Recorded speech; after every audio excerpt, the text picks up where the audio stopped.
Hi everyone, it's Renee with Delaney Jane Cards. Welcome back to my channel. Today I have another project for you featuring Unity stamps, and this stamp is called Radiate My World. This week I am the Growing in Unity guest, so I am sharing a project by Unity Stamp Company or using their stamps every day of the week.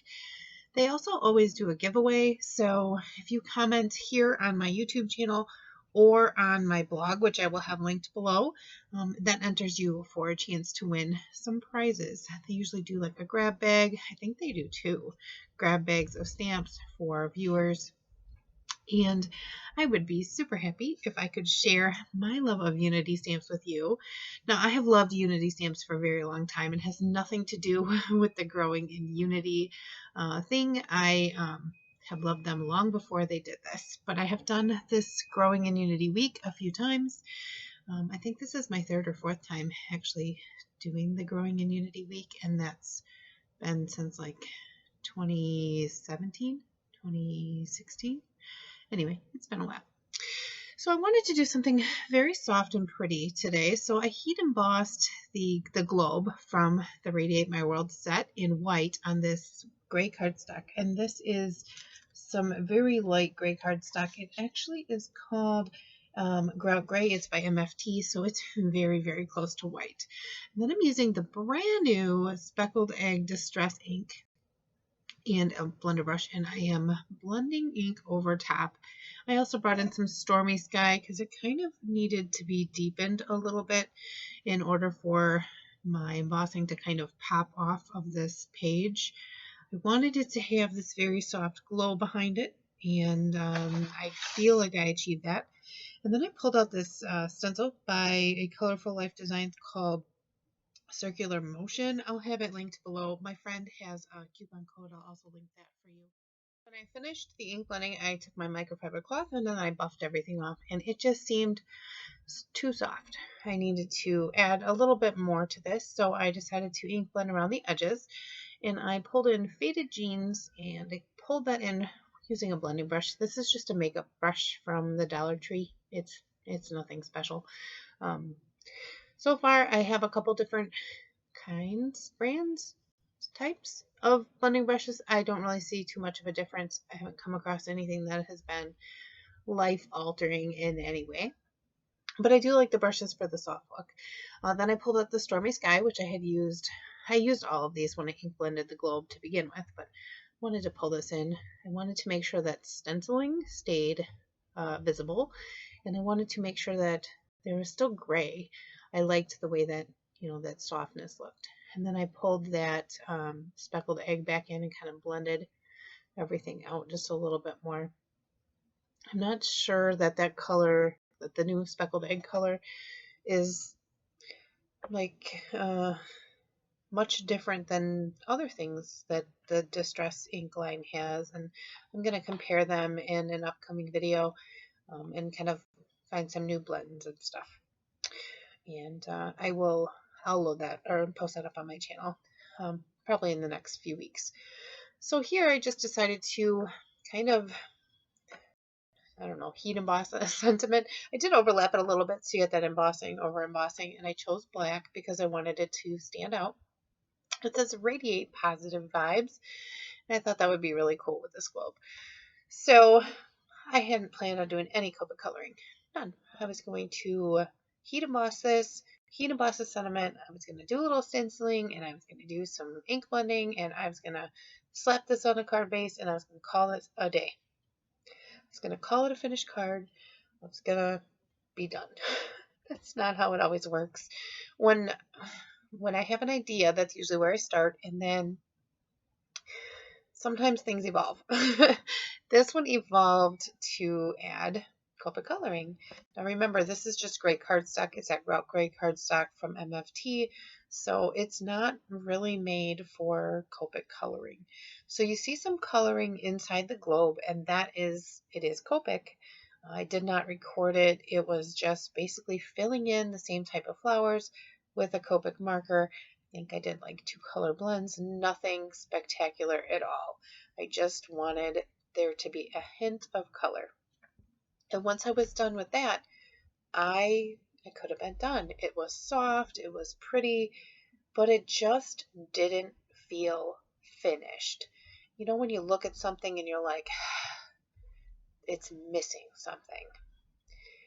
That's how I felt when I looked at this. And even watching it come together on screen, I feel like it was missing something. And I think I picked the right thing to add. You'll have to let me know how you feel about this shadow that I'm putting in. It's not a traditional light source shadow. It is kind of a halo around my image, and I'm using some very dark colors. I'm using the B90 family, B99, B97, B95, B93, and then I'm blending it out with my colorless blender. And a colorless blender, it saturates the paper, and then the ink can kind of flow into it. It can push ink around. It also can clean off embossing like I'm doing here, making sure that all of the colors were off. So I just kind of worked my way around the outside, and this evolved as I did it. I made sure I put that B99 right up next to the embossing powder. And I was careful. I knew I could wipe it off with that colorless blender, but I was still very careful. And then I pulled that out with the B97, with the B95, and then the B93. And usually I went almost all the way back to the B99 with the B93, just so that I got a nice, beautiful blend. And I made it a little bit easier because, like I said, this is not Copic cardstock. It's not something I would normally color on, but I felt like it absolutely needed this. And these blues really match well with the blue that I'm using in the background, that faded jeans mixed with the stormy storm cloud or whatever it's called. That is basically this B90 combination, and if you're looking at Copic markers to match that, it's these, especially on gray cardstock. So you can see here when I use the colorless blender, it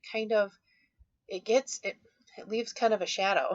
It doesn't look as blended out when it's wet as it does when it's dry, and it's because it's making the colored cardstock wet, so it kind of looks more gray, I guess.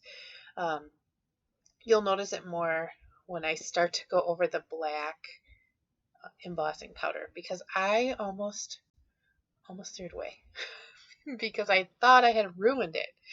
When I took that colorless blender and I went over top of this black embossing, I thought for sure I had somehow managed to like stain my cardstock. Look, watch. See how it kind of looks like it smears that black? It doesn't really. It doesn't really. What it's doing is getting the cardstock so wet that it kind of has a black sheen, and I think that's coming up from the mat underneath. I think it's that wet that you're kind of seeing that through the paper. Because when it dries, it's not like that anymore. So it's something. I mean, if you know what it is, please tell me. But I almost gave up because I was like, oh no, I don't know how to even fix this. Like, it would have been this giant black gray blob, and I don't know if it would have been fixable. I would have probably had to start over. I mean, mind you, this card didn't have a lot of time into it, really. If I would have just stopped at even the ink blending, which I could have, it would have had a lot less time into it, but I did all this like little fiddly Copic coloring to kind of make the image pop. Once I had gone around the outside, I decided that I needed to make like the stand pop a little bit more. I wanted things to not blend into the background, but yet blend in. I don't know if that makes a lot of sense when I say it that way, but I didn't want it to be jarring visually, but I wanted it to be defined. I guess that's probably the best way that I could describe it here. So I went in and added a little bit of shadow kind of around where the frame or the stand for the globe would be. If you look at it like the floral is what, traditionally would be the globe, then you have that stand that holds it up. And I kind of added a little bit of shading, and then I did the stand underneath, as well as added a little shading underneath where the stand was. But nothing super defined, but it defined the image. And here I'm just using my marker to go in and kind of separate these different floral pieces visually just a little bit, because it's white embossing. It's a lot of white embossing, and there's like some of the images are filled in, some of them are have spaces to kind of color, and I did that swatch of colored images across the kind of the center, and I wanted to make sure that those all stood out well. So to frame this off, I did decide to put it on a piece of dark blue cardstock. It's very similar to the B90 family. Like, I feel like it's the perfect shade for this.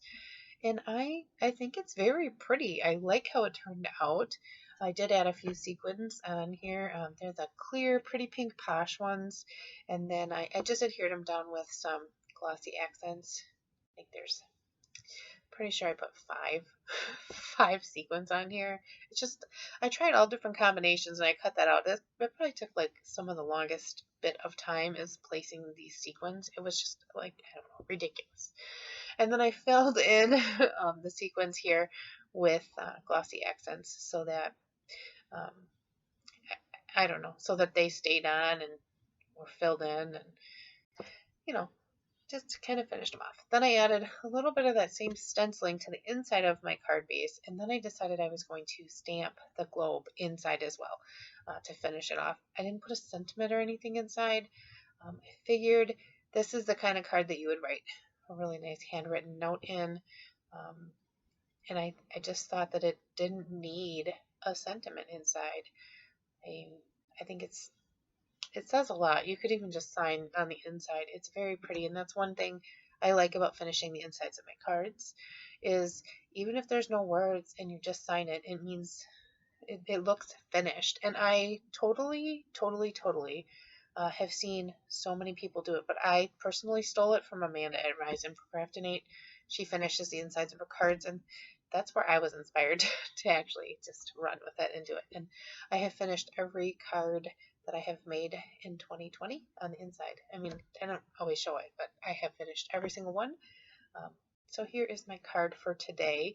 Again, make sure you leave a comment in the comment section here on YouTube, and then click on the link and go to my blog and comment there too for another chance to win, and come back every day. There's all 5 days this week. I will be posting. I mean, you could win some free stuff, so why not? So thanks for stopping by, and as I always say, give cards generously. Bye!